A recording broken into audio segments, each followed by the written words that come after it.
Hey, this is a quick check-in video for the Dfflpffs. I have read out the outline. I've kind of compiled a list of jobs to do for the Dfflpffs. So I just wanted to do kind of just touch down of like, okay, what am I doing? Here's what's the plan. I think what the plan is I have a short story that is on the hopper at the moment, which I am editing, which should be fairly close to being done, hopefully by the end of this week or the long weekend. I'm hoping I will have that story kind of tucked away, and then I will bring my focus on the Dfflpffs and getting that done. At least that's my plan going forward. So yeah, I want to focus on the Dfflpffs. So I've got here kind of a start of general kind of hopefully larger picture issues that I had with the story as I went through it and compiled an outline. First thing is the beginning is really trying to uh, can't get now that I know the ending of the Dfflpffs is to kind of go back and rewrite the beginning to try and have have have have Peter and Al, the son and the mother, at odds with each other at the end, uneasy, kind of quarrelsome with each other. They part on an ill note at the very beginning, and a part of it is that they're both in this farm, which wasn't really either one of their ideas. It was their father's idea, and it was a good idea. It was a good idea of let's settle down, he and Al, and have a son, and have just kind of have a calm, happy life that way. Uh, Except Al, without his her kind of the calming influence of the husband, is kind of is prone to violence. She is a warrior through and through, and Peter is just sort of like he's restless. Um, he's maybe overly frisky. That might be a thing, and his mother's kind of disapproving of that, and they conflict on that. So that's my thoughts, at least initial thoughts for that starting bit. I'm gonna have to work on it more, but to try and get to them to the end where she has gone full warrior and he has gone kind of full love machine by the end. So that's the beginning. The second issue is the voice of the Mamras, and especially Goethe throughout the story.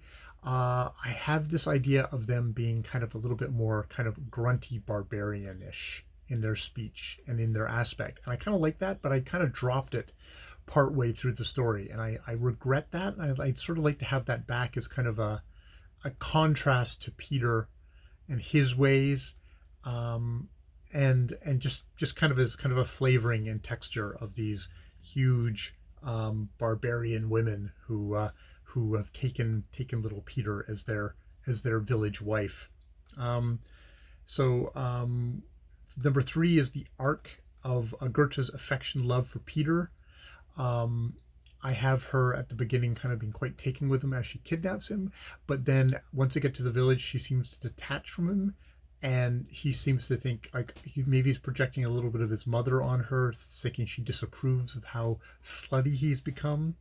And it turns out that from her perspective, it's like no, actually she's still really into him, but she's jealous and so standoffish.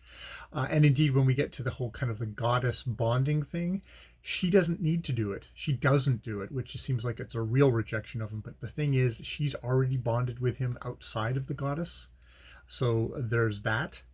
Um, yeah, number four is kind of having a scene of Peter being transformed into the village wife, visiting kind of this goddess on a kind of a mountaintop, changing his mind slash sexual drive, though showing him as horny and eager beforehand. I need to work on that. Like, I think he maybe needs to be a bit more conflicted beforehand, but still using his body as a way of thing, especially with Tartan and his men, that kind of stuff.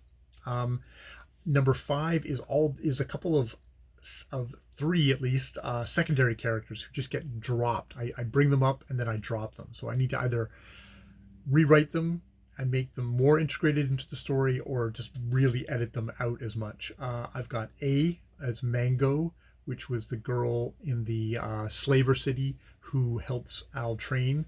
Um, That's one. There's B is Donna, who is with Peter, who is this kind of a servant girl that gets used by the Duke at the beginning. Probably doesn't like him when it appears that he's gone along with the Duke and slaughtered a village. He hasn't, but in the end, kind of realizes, oh, you're still a good dude, and helps him escape. Is that? I think that would be that's actually not a bad little look right there. Of the people here that I've got, that is the most clear. Um, C is a thing slash Rebecca, with Al, this girl that they find with the pirates, who supplies kind of the good ship knowledge to get them off the island. And I just drop her. She gets completely dropped, and I don't really need her anymore. But I think I maybe need to just have a how does that settle? What is her arc throughout this story? What is her little journey throughout this story? Because at the moment she just doesn't have one. She just gets dropped. Number 6, more specific, is just there's an odd flashback in the middle of a chapter, which I need to kind of just do out. More crucially, number 7 is that right at the very end, I'm going to combine chapter 78 and 80 to have King Tilikruma invade the tent where they're having the peace conference, for him to sort of have it out with a leaf, and combine and just basically do that, and then we have reconciliation at the same time, and think about how much of that, maybe with that I can have Al and Peter, their journey towards each other, not complete there, but more realizations about each other happen. You get to see them both in actions in their own way in that scene. So that's sort of like all the big stuff. And then basically, once I've gotten what I feel like is all the big stuff done, is to do that general copy edit of, once I've got the story kind of hammered down, is get the copy edit, the close copy edit done, of trying to get my language clear and readable, and hopefully as much error-free as possible. And then the next thing is to read the story out loud to catch yet more errors in the work. And then once I've got what I think is a edited, clean thing of the Dfflpffs, is to publish it on Literotica, chapter by chapter, examining them sort of probably chapter by chapter as I publish them for more errors, and then finally make an ebook and find some place to offer it for free as Tom Thumper. Hey, sure, come here, you in. Deal. Hey, you.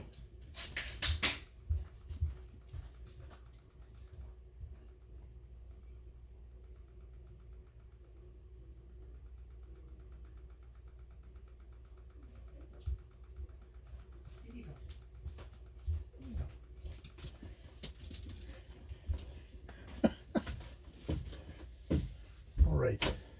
You know what? This is the joy of TV. I had to chase someone down the hall. All right. All barky dogs are in here. And I hope that was a brief, that was enough of a repayment for me walking off camera for all that time. That is my plan for the Dfflpffs. If I'm lucky, this will all be wrapped up by September. If I'm lucky, I will have this all wrapped up by September, and I'll have finished this project entirely. Yeah, it's an amusement for me.